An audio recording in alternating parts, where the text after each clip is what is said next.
Well, hello class. We're back again in part B, and this time we're going to talk a little bit about use of credit. As we said in the last lecture, we talked about short-term and the importance of a short-term credit. A lot of times it's for like production cycles, people that produce certain things certain times, and they need money to start and end it. The example earlier in the class we talked about was the poinsettia business, how that would be a production cycle where the planters would plant in August and then they would harvest them, send them to market in November and early December, and that would be a production cycle. And other businesses have other cycles too as well, so that would be an example of a production cycle. Cash that always available during the production cycle, as we use the poinsettias as an example. You pay for you have to pay to get the starts and for the maintenance and lights and for the greenhouse and the power and things of that nature, but you have no income yet because you don't get your income till you actually take the product to market. So that's the thing behind a short-term loan like that for production cycle. Also, there's trade credit, or what people call line of credit, can be used arranged to the seller as well, depending on who's your vendors and how you can do that. And we talked to you about that last time as well. Terms can be monthly or can be set up on the end of production basis. A lot of times, it could be per month you pay so much or pay off the balance in 30 days, or if it's like we talked about the poinsettia business, for example, that would be at the end of production. Long term, as we told you before, it's more than 1 year. Usually we're talking 10 to 30 years, and sometimes I've seen mortgages of 40 years, which is kind of unbelievable, but there's a few that out there that I saw like that. Of course, the growth and expansion requirement for long-term credit for land and buildings is that long-term is the best way to do that. If you're beginning a business that you need to invest in, first of all, for example, buildings and such, that you almost have to come up with some kind of long-term loan on that. Sources of credit. The first one we want to talk about is credit cards, which is the easiest and the most. Generally, everybody has a credit card or going to get a credit card or has more than one credit card. The advantage of a credit card, basically, once you have been approved and you got that card, you automatically have that. Payment that you have to take care of every time you charge and use it, and usually depending on what your grace period is. Used to be 30 days, now some are 28, some are 26. Some credit cards now, as the time you charge it, they start charging you interest right away on it. So again, you would have to know what your credit card is. But it allows individuals the opportunity to buy things on the phone, mail, or internet. That's the greatest at ease of using a credit card. Opportunity exists for instant cash as well. You can get cash advances from it that you need. The biggest thing about building a good credit rating is make sure you manage your credit wisely.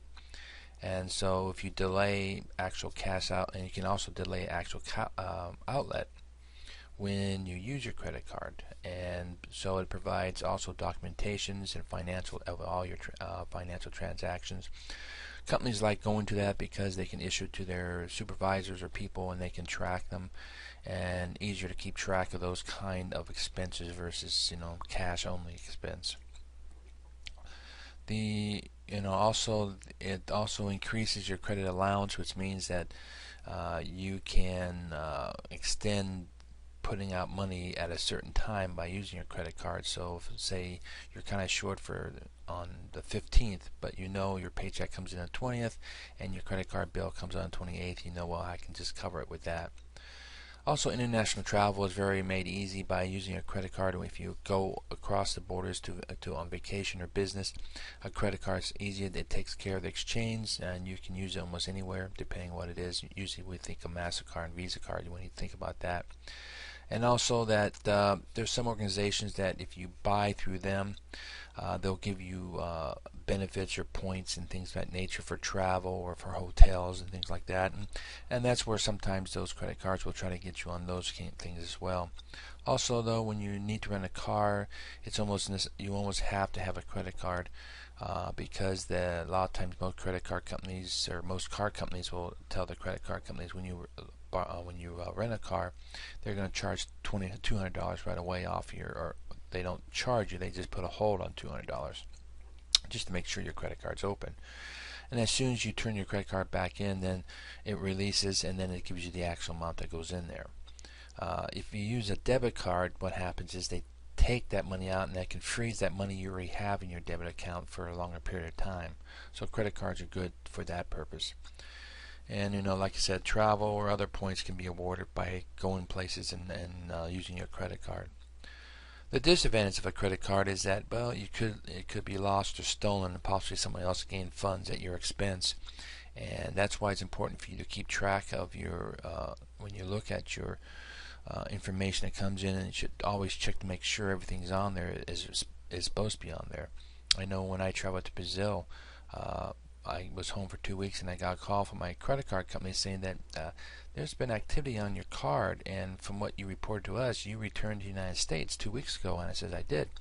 Somehow someone got whatever it was, a carbon copy of my card, and was trying to use it.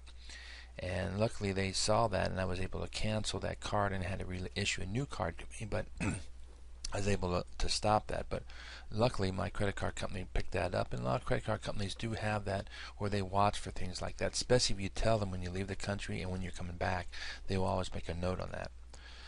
Credit cards, they have what they call truth in lending limits on person's liability. So for example, if something is stolen and all that, probably the most you'll be eligible, as long as you report that, of course, that $50 on a card. On my instant, they didn't charge me anything. I got full refund on what they did take back. The thing is, you have to remember about ATM and debit cards, electronic transfers. Within 2 days, a lot of times, and again, you have to look at your card. You're eligible up to $50 if it's been accessed without your permission. You have 60 days if it's $500 or more. After 60 days, that becomes real touchy, because then they might say that you should have caught that before then. That's your problem. We don't have to make that up. So that's something you have to keep in mind watching your credit. Other thing is overspending is another issue with credit cards. You can overspend with credit cards very easily, and when you get the bill, it hits you, because you're actually sometimes using money you think, oh yeah, I got this, no, and then all of a sudden you get the bill, and that's the problem. Also, you look at credit cards through disadvantages. Monthly, yearly fees they may have, processing may be charged. Like some cards will offer you, and I'll charge you a fee of anywhere from $39.95 to $79.99 per year just to have their card. And usually if you build your credit rating, if you're better credit rating up, you then should shop around and look for a better deal. Sometimes they'll charge you a processing fee of $200 to $500 if you apply for their card. A lot of times that's depending on if you have a low credit score. They'll put a charge on you to process to get you a card, and that's another disadvantage of it. And of course, extremely high interest rate on credit cards can be on to you as well.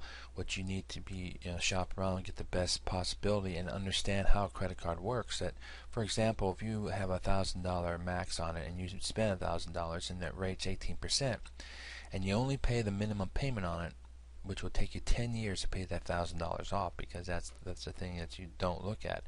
If you take 10 years, a minimum payment of $1,000, you actually would pay $1,162.22, and then your total bill would be $2,162.22. That's a long cry from just charging $1,000. That's another thing you have to be aware of a credit card, that there is an interest on there, and the best thing to do is pay that off as soon as possible. Also, certain businesses do not accept certain types of credit cards. For example, we use Costco here. They usually you can use your debit card, but only a card they will take is like the American Express, their American Express period. And you run into some places like that you have they define what they'll take. Excuse me. Common credit card companies like MasterCard and Visa, we know, usually they only charge you a minimum payment per month. And again, minimum payments are dangerous if that's all you pay. If you remember, it's been a while, but it's still used as the number one thing about priceless advertisements about using your charge card. When you charge something, it's priceless. Again, you use the credit card. It's another thing of being careful with using your credit card. Excuse me. if you look at the American Express, for example, they have a credit card that you have to pay the bill off all at once. Now they have a credit card too that will go, you can carry it on, but the one type of credit card they do have, and you have to pay everything off the end of the month period. That's how they run it. They run a very true short-term loan, 30 days, and that's it. Another card out there, Discover card, which there's no fees for the card. Actually, you get the money back usually when you use it. That's another opportunity you have in credit cards. That's the end of Part B lecture, talking about credit and how you can get it, and that was dealing with credit cards. We'll talk and we'll get ready. I'll see you in a few minutes in Part C. Thanks.